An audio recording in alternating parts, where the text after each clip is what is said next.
One day, one river in Asia Minor, one Greek general who beat two Persian armies back to back, one on the sea and one on the shore. Greece is remembered for defending itself at Marathon, Thermopylae, and Salamis. But the moment Greece actually won the war and went on the attack is one almost nobody remembers. That moment was the Eurymedon. To understand why this victory mattered so much, we need to see what came before it. For 70 years, the Persian Empire was the aggressor. It chose when and where to fight. It pushed west again and again into the Greek world. Greece reacted.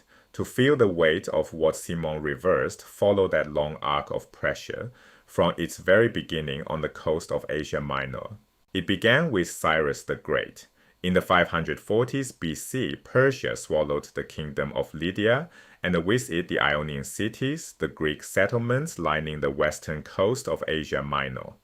For the first time, Greeks lived under Persian rule. The empire now touched the Aegean.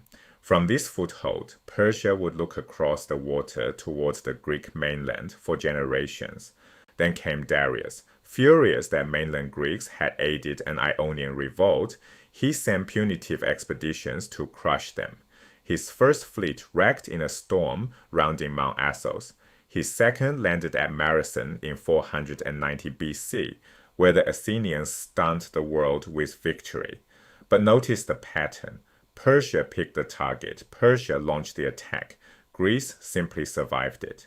10 years later, his son Xerxes came with everything, a massive invasion by land and sea, the high water mark of Persian aggression. The Greeks bled at Thermopylae, then shattered the Persian fleet at Salamis in 480 BC. Salamis saved Greece. But here's the crucial point. It did not end Persian ambition.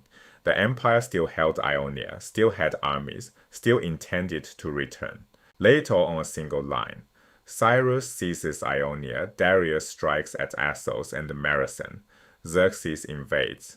Decade after decade, the arrows point one direction, westward, toward Greece.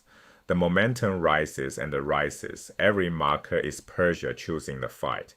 For this entire arc, the initiative, the power to decide when and where to strike, belongs to Persia.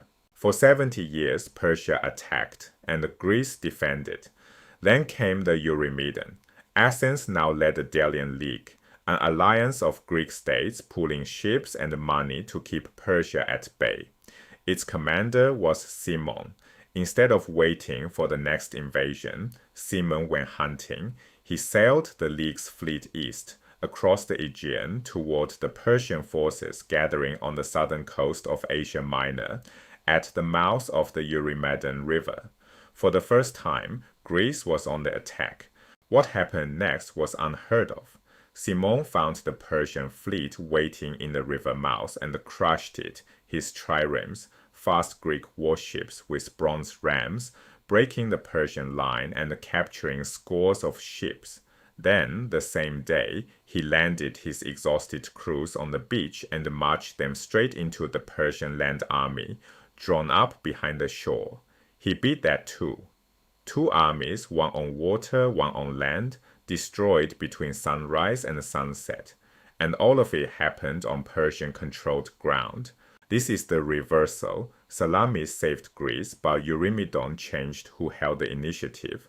Before, Persia chose the battles, invaded Greek soil, and relied on direct military force. After, Persia stood on the defensive. No Persian army ever set foot on Greek soil as an invader again. The empire that had pressed west for 70 years was finally convinced that direct invasion no longer worked. Greece had taken the war to Persia and won. Persia had lost the ability to invade, but it hadn't lost the war. It just changed weapons. Unable to win with the sword, Persia reached for gold. Rather than fight Greeks, it paid them to fight each other, funding rival factions and stoking their quarrels. Decades later, that Persian gold helped bankroll the Peloponnesian War, letting the empire exhaust Athens and Sparta from a safe distance. With money, Persia achieved what its armies never could. The final irony: Persia's greatest success against Greece came after it stopped invading.